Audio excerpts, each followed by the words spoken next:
Hi friends, I hope all of you fine. जैसे कि जो आज का हमारा जो टॉपिक है वो है ऑर्डर ऑफ रिएक्शन। चलिए हम स्टार्ट करते हैं ऑर्डर ऑफ रिएक्शन।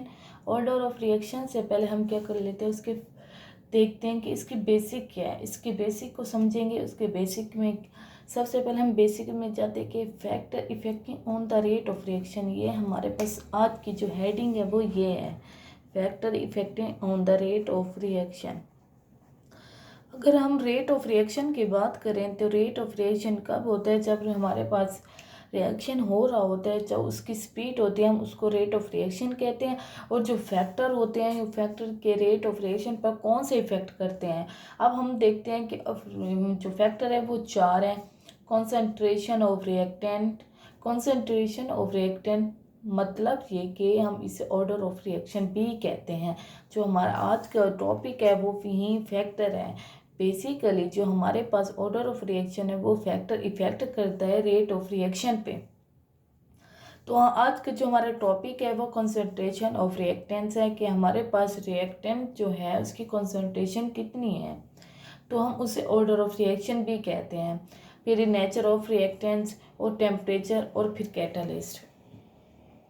अब हम आगे देखते हैं कि ऑर्डर ऑफ रिएक्शन किससे कहते हैं। वो हमारे पास जो फैक्टर थे रेट ऑफ रिएक्शन वो हम डिस्कस किए। अब order of reaction, order of reaction क्या है कि rate of reaction is directly proportional to concentration. ये कि हमारे पास जो रेट ऑफ रिएक्शन होता है या कोई भी केमिकल रिएक्शन होता है वो बेसिकली क्या करते हैं, वो कुलियन की वजह से होता है। जब उनके मॉलिक्यूल के दरमियान कुलियन होती है तो बॉन्ड फॉर्मेशन होती है, न्यू बॉन्ड बनते हैं, और जो हमारे पास ओल्ड बॉन्ड होते हैं वो ब्रेक होते हैं, जिसकी वजह से जो रिएक्शन होता है वो फॉरवर्ड होता है, आगे की तरफ होता है।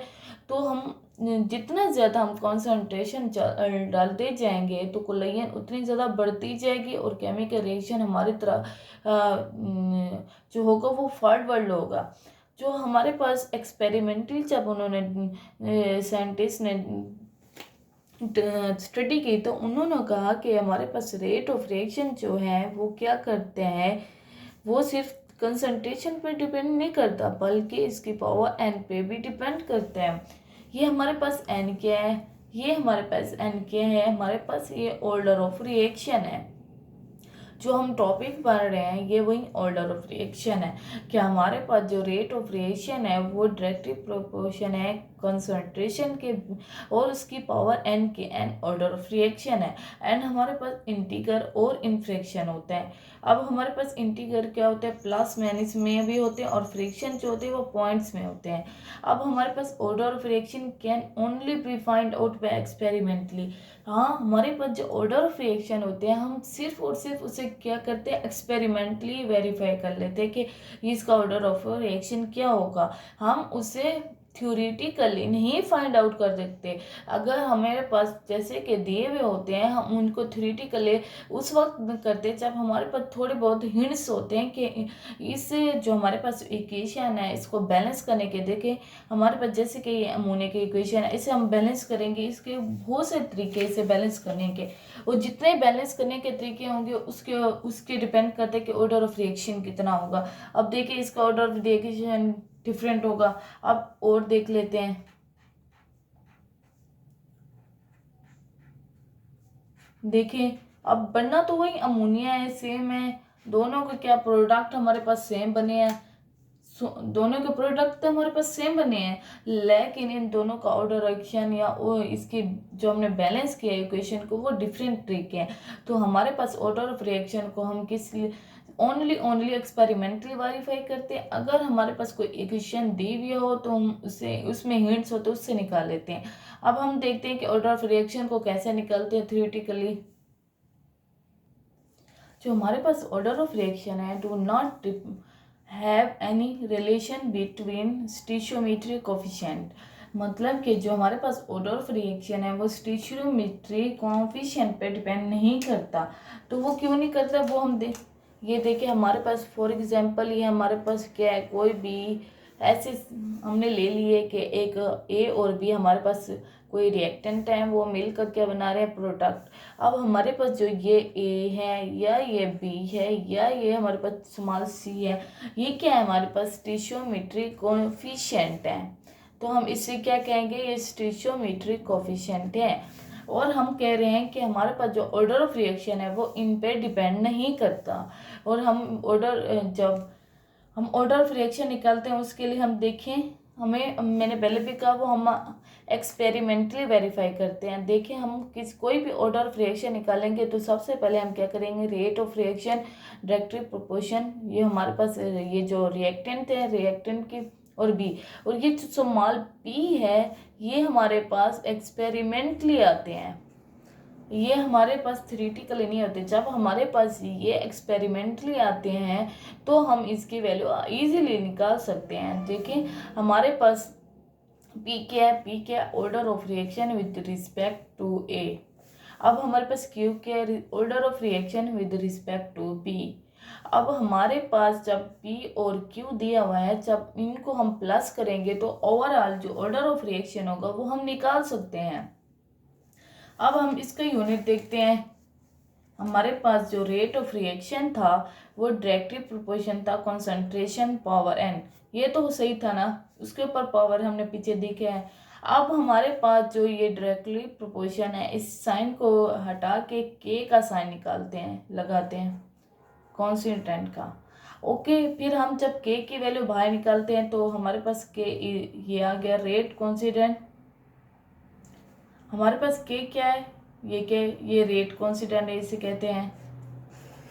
देखें अब हमने के को क्या क्या बाहर निकाल के आर, और ये देखें R divided by concentration power N. जब हमारे पास आर की वैल्यू क्या है, रेट ऑफ रिएक्शन की वैल्यू, यूनिट क्या है, वैल्यू कह रही सॉरी, जो रेट ऑफ रिएक्शन है इसका यूनिट क्या है, मोल पर लीटर पर टाइम। अब हमारे पास जो कंसंट्रेशन है उसका यूनिट क्या है, उसका भी मोल पर लीटर टाइम, और इसकी पावर क्या, P प्लस, ये हमारे पास जो N था, N की जगह हमने क्या लगा दिया, P प्लस Q, जो हमारे पास ऊपर निकाला था हमने। अब हम यहाँ देखते हैं, ये देखिए आगे हम जो हमारे पास ये मोल पर लीटर, ये वैसे का वैसा, और जो पर टाइम था वो हमने इसको पर ऊपर लगाकर यूँ लिख दिया। ये हमारे पास क्या हुआ, ये पूरा हमारे पास ये कंसंट्रेशन का यूनिट है और ये हमारे पास रेट ऑफ रिएक्शन का यूनिट है। तो हमारे पास टोटल ये जो ये यूनिट है मोल पर लीटर पर टाइम, ये रेट ऑफ रिएक्शन, और हमारे पास जो कंसंट्रेशन है उसका हमारे पास 1 divided by mole litre time, ये यूनिट हमारे पास जो n था वो है। ओके, तो हमारे पास जो ये देखें मोल वैसे का वैसे, जो हमारे पास ये ऊपर आएगा तो ये माइनस का n हो जाएगा ना, तो इसकी जो हमारे पास नीचे डिवाइडेड में होती है उसको जब हम ऊपर लाते हैं तो वहाँ माइनस आ जाता है। ये देखिए ये हमने माइनस लगा दिया, 1 माइनस n। ओके, पर टाइम, ये हमारे पास के की यूनिट है। अब इसी यूनिट को हम मद्देनजर करते हुए हम क्या निकालेंगे, ऑर्डर ऑफ रिएक्शन। ये हमारे पास क्या है, ऑर्डर ऑफ रिएक्शन। अब हमने यूनिट तो के की निकाल ली थी, वो ये की थी मोल पर लीटर एन 1 माइनस एन पर टाइम। अब ऑर्डर ऑफ रिएक्शन निकालते हैं तो ऑर्डर ऑफ रिएक्शन 0, हमारे ऑर्डर ऑफ रिएक्शन जब 0 होगा तो एन की पावर क्या हो जाएगी, एन की वैल्यू क्या होगी, 0 होगी। अब यूनिट ऑफ के जब हम एन की वैल्यू यहाँ पुट करेंगे 0, तो इसकी देखिए मोल पर लीटर पर टाइम, जब भी किसी यूनिट की किसी वैल्यू के साथ ये यूनिट आएगा तो हम कह सकते हैं कि उसकी जो ऑर्डर ऑफ रिएक्शन है वो 0 होगी। अब ऑर्डर ऑफ रिएक्शन अगर 1 हो तो n की वैल्यू क्या होती है, m1 होती है। अब यूनिट ऑफ के जब पुट करेंगे 1, n की जो वैल्यू थी हमने पुट की वो 1 है, तो उसके बाद हमारे पास पर टाइम जब ये कैंसल आउट हो जाएगा, यहाँ 0 बचेगा, मतलब ये जिसकी पावर 0 होती है तो उसको हम क्या कहते हैं, वो 1 के बराबर है। ये 1 के बराबर है, ये वाली वैल्यू पूरी 1 के बराबर है, यहाँ पुट कर देते 1। अब हमारे पास ये पर टाइम, अब जिसका भी यूनिट पर टाइम होगा जैसे कि पर सेकेंड के की वैल्यू पर सेकेंड, के की वैल्यू पर मिनट पर होर, तो हम उसे क्या कहेंगे कि हमारे पास ऑर्डर ऑफ रिएक्शन कितना है, 1 है। अब हम बात करते हैं ऑर्डर ऑफ रिएक्शन जब 2 होगा। जब ऑर्डर ऑफ रिएक्शन 2 होगा तो हमारे पास n की वैल्यू भी 2 आ जाएगी। जब n की पावर 2 आएगी तो हम उसकी वैल्यू पुट करेंगे n की जगह। जब n की जगह पुट करेंगे तो हमारे पास ये क्या होगा, मोल पर लीटर पर टाइम। मतलब ये हमारे पास 1 - 2 तो पहले -1 आ गया, तो हमारे पास जो ऑर्डर ऑफ रिएक्शन 2 होगा तो उसकी पावर 1 - 1 होगी। जब भी ये वैल्यू किसी भी वैल्यू जब भी ये यूनिट किसी भी वैल्यू के साथ होगा तो उसका ऑर्डर ऑफ रिएक्शन 2 होगा। तो ये मैंने खुद आपको ट्रिक बताई है कि ऑर्डर ऑफ रिएक्शन कैसे निकालते हैं। अगर हमारे पास किसी वैल्यू का यूनिट होगा तो उसकी मदद से हम निकाल सकते हैं कि हमारे पास ये ऑर्डर ऑफ रिएक्शन इसका कितना होगा। वैसे तो वो एक्सपेरिमेंटली वेरीफाई करते हैं, लेकिन यहाँ मैंने थोड़े से थ्योरेटिकली कैसे निकलते हैं वो मैंने एक्सप्लेन किया है। Thank you so much. अगर आपको ये वीडियो अच्छी लगी है तो लाइक ज़रूर कीजिएगा, कमेंट्स भी ज़रूर कीजिएगा। अगर आपको कोई समझ नहीं आ रही तो आप क्लियरली आप कमेंट बॉक्स में जाकर पूछ सकते हैं। इसके बाद चैनल को सब्सक्राइब ज़रूर कीजिएगा। Thank you so much for watching.